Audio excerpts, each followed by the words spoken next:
Close your eyes for a second and imagine you are speaking English without fear, without shaking, without searching for words, just speaking naturally, like it belongs to you. That feeling sounds powerful, but most people believe it is impossible for them, and that belief is exactly where the problem starts.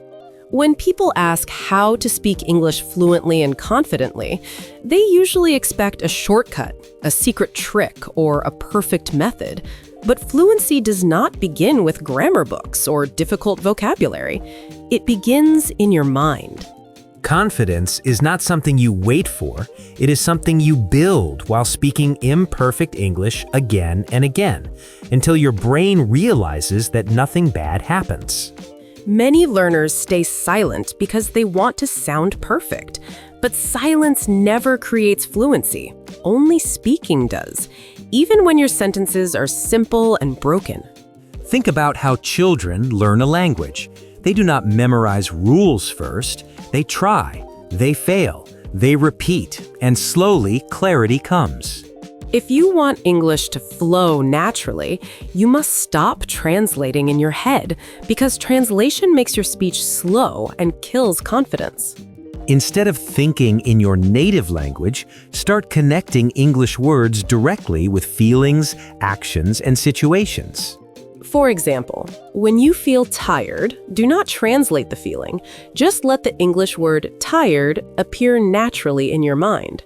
This shift feels uncomfortable at first, but discomfort is a sign that growth is happening. Another mistake learners make is waiting to speak with native speakers only, but fluency grows faster when you speak with anyone who listens. You can speak to yourself, record your voice, or even talk to imaginary people, because your brain does not know the difference. Every sentence you speak is like training your muscles, and muscles grow only through movement. Fluency is not speed, it is ease. And ease comes when your brain stops panicking. Panic disappears when you accept mistakes as part of your identity as a learner, not as proof of failure. Once you accept mistakes, your voice becomes calmer and your words become clearer. This is where confidence quietly starts building, not loudly, not suddenly, but deeply. Now, let us talk about daily habits, because fluency is not created in one long study session. It is built through small actions repeated every day. One powerful habit is speaking out loud from the first day, even if your English is very basic. Your brain learns speaking, not by reading silently.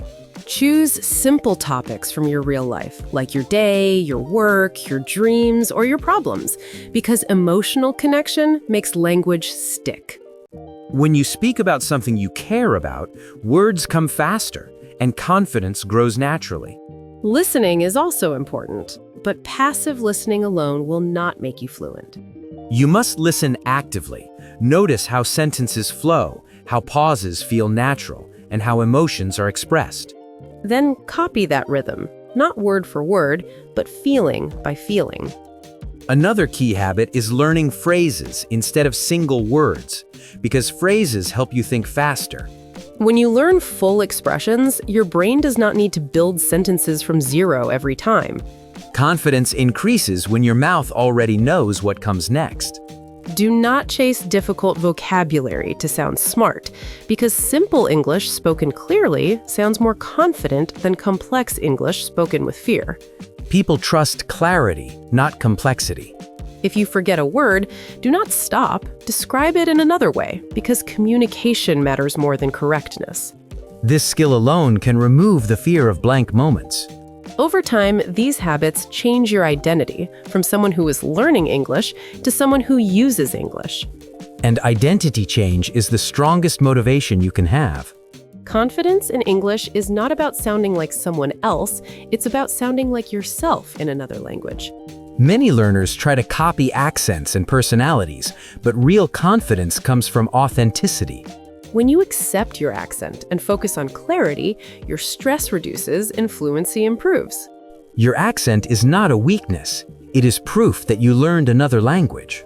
Fear of judgment is the biggest enemy of confident speaking, but most people are too busy thinking about themselves to judge you. And even if they do judge, their opinion does not change your progress. The moment you stop trying to impress, you start connecting. Connection is what makes conversations feel natural and alive. Set realistic expectations, because fluency is a journey, not a finish line. Some days you will speak smoothly, other days words will feel heavy, and both days are part of growth. Measure comfort, not perfection. When English starts feeling normal instead of stressful, you are already fluent in the way that matters. Keep showing up, keep speaking, and keep trusting the process, because confidence grows quietly before it becomes visible. One day you will realize that English no longer scares you, it simply belongs to you.